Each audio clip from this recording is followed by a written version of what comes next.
Maeve slides into the OB43 patch, which should be out today onto the live client. People like guides as it saves them the trouble of working out everything from scratch. I like making videos that educate people, so I have a feeling that we will get along just fine. So now I present to you 3 different Maeve loadouts for you to try when the patch finally goes live. This is a guide after all, so if you don't like a certain card or playstyle you can change it easily. The same goes for my point values. Not going to waste too much time on explaining her kit. Chances are you already know what's in her kit. If not, here is a skill screen so you can pause the video to read it up. Hopefully you've read her skill set, so let's have a look at the loadouts. You have a choice between 3 loadouts, each emphasizing a different trait of Maeve. So we have mobility, sustain and hybrid. Let's start with mobility. The loadout is cut and run 4, chase 3, fight or flight 2, scamper 2 and featherlight 1. You're a flanker and your main job is to finish the low health champions and to pressure the backline. With every successful elimination or kill you get an additional 40% movement speed for 4 seconds. This is the main card in your loadout. Well, what happens when you don't get an elimination or even before you get elimination? That's where all the other cards come in.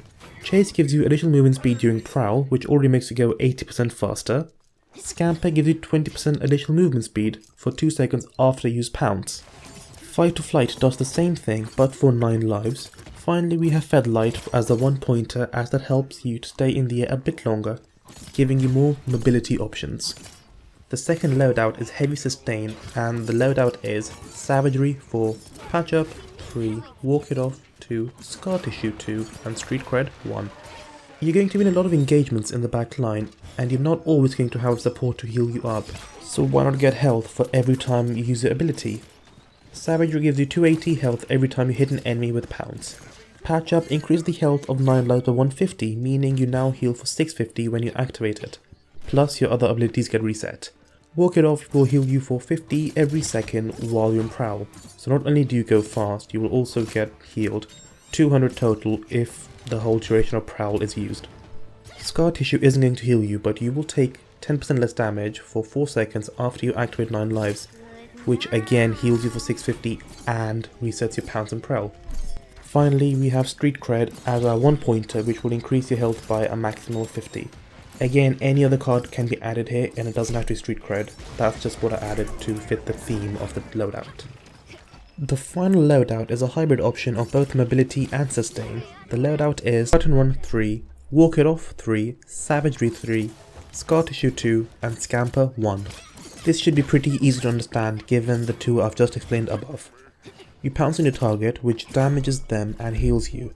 After pouncing you have an increased movement speed for the next 2 seconds.